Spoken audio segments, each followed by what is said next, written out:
Hey everyone, welcome to This Explainer. Today, we're diving straight into something we all deal with basically every single day, but we rarely stop to actually look at it. I'm talking about boredom, and specifically, that relentless, itchy restlessness we feel the second we have nothing to do.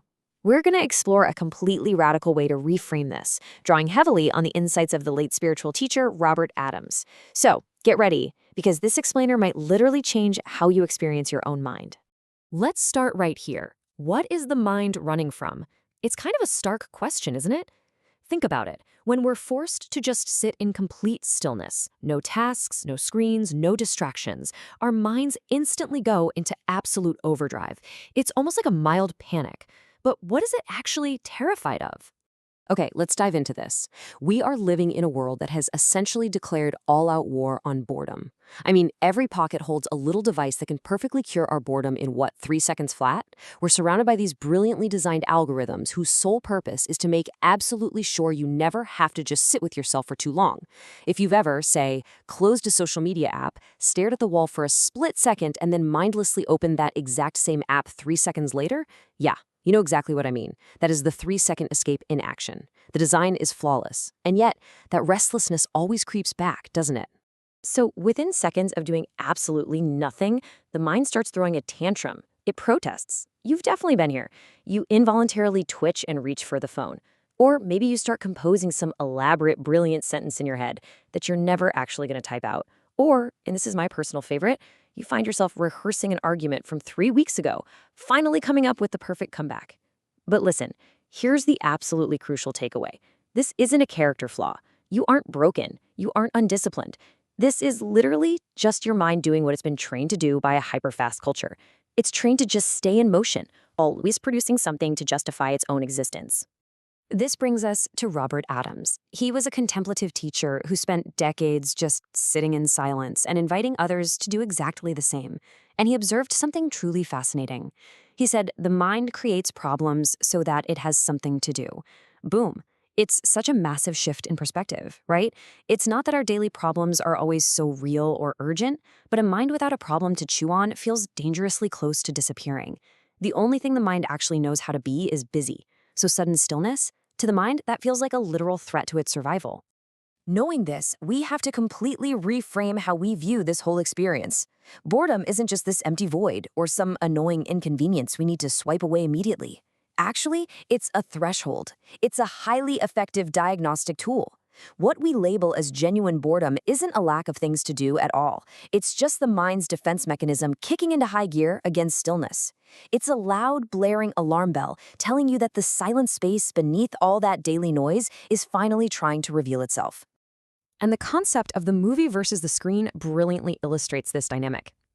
Imagine your everyday life is a fast-paced film, full of activity, drama, dialogue, constant motion. Now, when you're completely sucked into that movie, you totally forget about the screen it's projected on, right? The screen becomes completely invisible. It's only when the film abruptly pauses or the projector dies that you suddenly notice the silent blank surface that was actually there the entire time, making the whole projection possible. Boredom is that pause. The mind absolutely hates it because it suddenly forces that invisible background, your pure awareness, into plain sight. Let's just pause and really sit with this quote for a second. You are not the one who becomes still. You are the stillness itself. Robert Adams is pointing to something huge here. Stillness isn't some forced, unnatural performance of serenity. It's not this grand, mystical achievement you have to grind for through years and years of intense meditation. It's actually your natural state. It is already present underneath every single thought and every physical sensation you have. The thoughts arise in you, the boredom arises in you, but the real you, that baseline awareness, is already perfectly still. Always has been. This perfectly connects Adams to the really blunt tenderness of another legendary contemplative, Nisargadatta Maharaj. He put it this way, "You are not what you think you are. What you think you are is a story." When all our little distractions finally fail and the mind actually runs out of content to loop, the ego is terrified. Why? Because when it reaches inward during that deep stillness, it doesn't find solid ground. It just finds total openness. It discovers that the so-called storyteller inside your head isn't a solid person at all. It's just the pure awareness where all those stories pop up and fade away. So what happens when you manage to sit through that initial wave of absolute panic? when you don't instantly reach into your pocket for the phone? Well, something incredibly shifts. It's exactly like the surface of a deeply disturbed, choppy lake finally beginning to settle down. The mental mist just sort of thins out. And what becomes visible in that settling isn't some crazy, dramatic vision or grand reward. It's simply the clear, unmoving depth of pure, contentless awareness. The exact thing that was always right there beneath the surface disturbance. Okay, so how do we actually put this into practice? Let's look at what we might ironically call the method. Step 1, just notice what is happening in your body. Actually feel that twitchiness, that visceral urge to move. Step 2, notice the mental resistance, that huge magnetic pull toward distraction. And step 3, gently stay anyway. Now, to be clear, we aren't doing this to endure boredom like it's some sort of noble virtue or punishment. No, we are simply waiting for the restlessness to completely run out of convincing arguments for why you need to move right this second. And what's really wild here is Robert Adams' totally radical approach to dealing with the suffering of that restlessness. Notice what he didn't say. He didn't say you need to fix it. He didn't say to deeply analyze it or intellectually understand where it's coming from. He basically just said, leave it alone. Don't add the heavy weight of resistance to what's already happening. You know, most of what we call suffering isn't the raw sensation itself.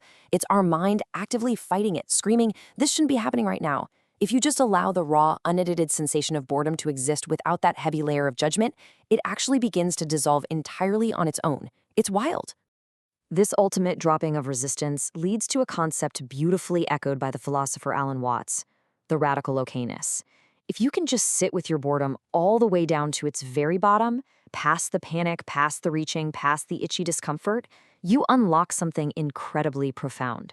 You discover the realization that this current, totally unremarkable, seemingly ordinary moment is actually already complete. It's whole.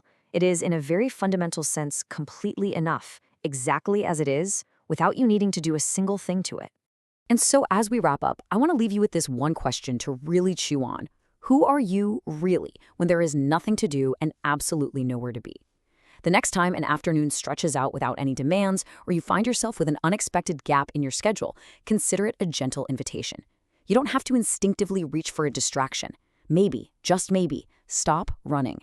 Stay in the discomfort for a few extra minutes and let the silence meet you.